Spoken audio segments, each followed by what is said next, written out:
நல்லதே நடக்கும். ஓம் நம சிவாயும். எல்லாம் வல்ல ஸ்ரீ பாராகியம்மன் திருடி சரணம். உலகத் தமிழ் நெஞ்சங்கள் அனைவருக்கும் உங்கள் சுஸ்ரீ ராஜகணபதியின் அன்பான வணக்கங்கள். இன்றைய பதிவில் ரிஷபராசியில் பிறந்த நண்பர்களே, முடிந்தது வனவாசம். உங்களை சுற்றிய வட்டமிட்ட கழுகுகளுடைய திட்டம் பொய்யாக போகிறது. ஆமாங்க, கிடைக்காத நிம்மதி சந்தோஷம் இனி நிலைக்கப் போகுது. கிடைக்கப் போகுது குரு பெயர்ச்சியால்.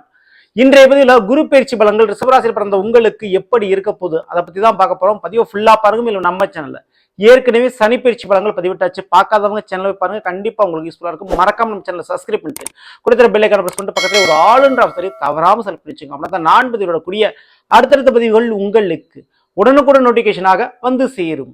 ரிஷபராசியில் பிறந்த நண்பர்களே, ஜென்ம குரு காலகட்டம் முடிய போகிறது.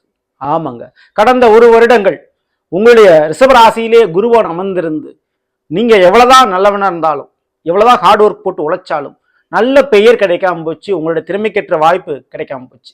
காரணம் இந்த ஜென்ம குரு காலகட்டம். மற்றவர்களுக்கு விட்டு கொடுத்து பல காரியத்தை, பல வாய்ப்பை நீங்க இழந்திருப்பீங்க. மற்றவங்க என்ன சொல்லிடுவாங்களோ அப்படின்னு பயந்து உங்களுடைய ஆசைகளை, உங்களுடைய தேவைகளை நீங்க பூர்த்தி பண்ணாம இருந்திருப்பீங்க. அந்த ஒரு காலகட்டமே உங்களுக்கு முடியுதுங்க. குரு பகவானுடைய பயிற்சி நடைபெற போது மே மாதம் 14ஆம் தேதி அதிகாலை 2:30 மணிக்கு உங்க ராசியை விட்டு விலகி மிதுன ராசிக்கு இந்த குரு பகவான் இடம் மாற போறார். 2ஆம் வீட்டுக்கு குரு பகவான் வரப்போறாரு. பொதுவா ஜோதிட சாஸ்திரத்துல 2, 5, 7, 9, 11 இந்த ஸ்தானங்கள்ல குருபன் வரும்போது குரு பலன் பெறுகிறீர்கள். ஸோ உங்களுக்கு குரு பலம் கொடுக்கிறாரு. அதன் ரீதியாக நடக்க வேண்டிய திருமணம், கிடைக்க வேண்டிய குழந்தை பாக்கியம், கிடைக்க வேண்டிய கௌரவம் கண்டிப்பா கிடைக்கும். ஸோ அதுல ரிஷபராசிக்காரங்களுக்கு மிக நீண்ட வருடங்களாக நீங்கள் எதிர்பார்த்த இந்த திருமண வாழ்க்கை தங்குதடையின்றி நடக்கும். காரணம் என்ன அப்படின்னா, உங்களுடைய ரிஷபத்திற்கு 8ஆம் வீடு தனுசு, அதற்கு அதிபதி இந்த குரு பகவான். 8ஆம் வீடு அப்படின்றது வாழ்க்கை துணையிடமிருந்து உங்களுக்கு கிடைக்க வேண்டிய நல்ல விஷயத்த சொல்லும்.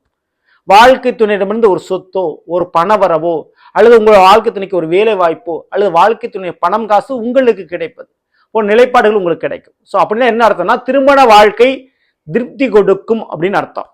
ஸோ பிரிந்த கணவன் மனைவி ஒன்று சேர்றதுக்கும், திருமண தடை விலகி திருமணம் நடைபெறதுக்கும் இந்த குரு பயிற்சி முழுக்க முழுக்க உங்களுக்கு சாதகமா இருக்கு. நினைத்த வரனை நீங்க கரம் பிடிச்சிருவீங்க. அதுல எந்த மாற்று கருத்து. அதே போல புத்திரக்காரகன் குரு பகவான். ஸோ அவரே 2ஆம் வீட்டுல வந்துடுறாரு. அப்போ குழந்தை பாக்கியம் கண்டிப்பா கிடைக்கும். அதுல எந்த மாற்று கருத்து.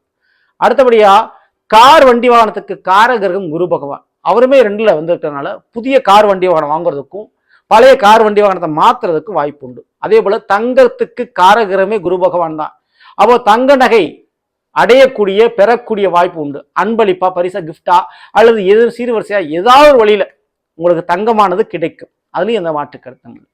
சரி, இப்படியெல்லாம் நடக்கும்போது மேலும் ஒரு நன்மை செய்யும் விதமாக உங்களுக்கு ஏற்பட்ட அந்த அவமானம், உங்களுக்கு நீங்க எந்த இடத்துல நிராகரிக்கப்பட்டீங்களோ அந்த இடத்திலேயே கௌரவம், பெயர்ப்புகள் தேடி வரப்போகுது.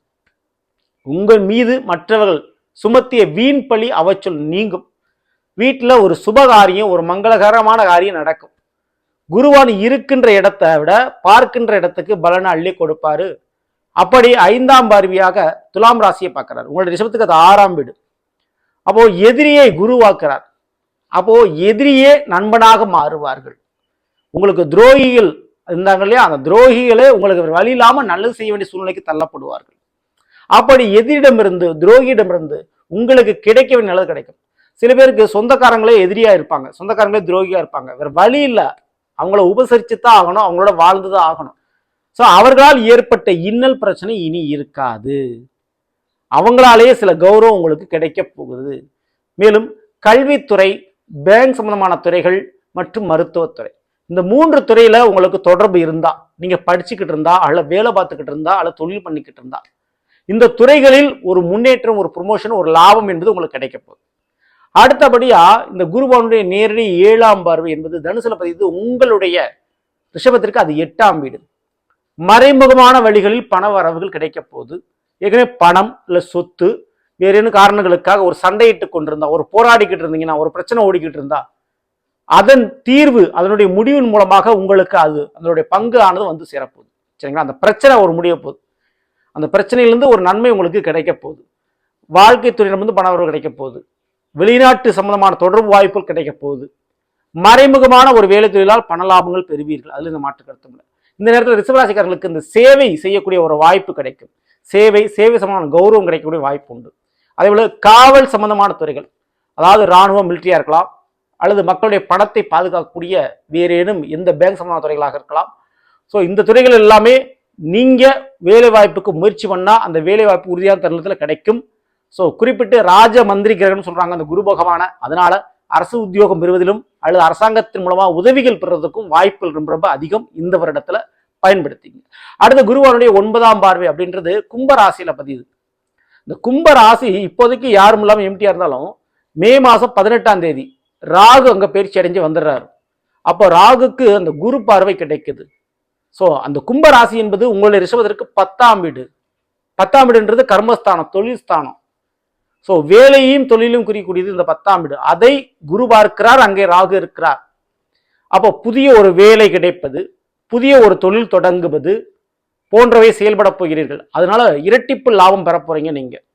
அதே போல பெற்றோர்கள் செய்து வைத்த இந்த பாவம், புண்ணியம், கர்மா அல்ல சொத்து, இதுல ஏதாவது ஒரு பிரச்சனைகள் இருக்கு, அந்த பாவ தோஷத்தினால உங்களுக்கு ஒரு நல்லது நடக்க தடையா இருக்கு அப்படின்னா அந்த பிரச்சனை முடியும், அந்த தோஷம் விலகும். அந்த சொத்துக்கள் பிரச்சனை இருந்தால் சொத்துக்கள் பிரச்சனை ஒரு முடிவுக்கு வரும். ஓகேங்களா?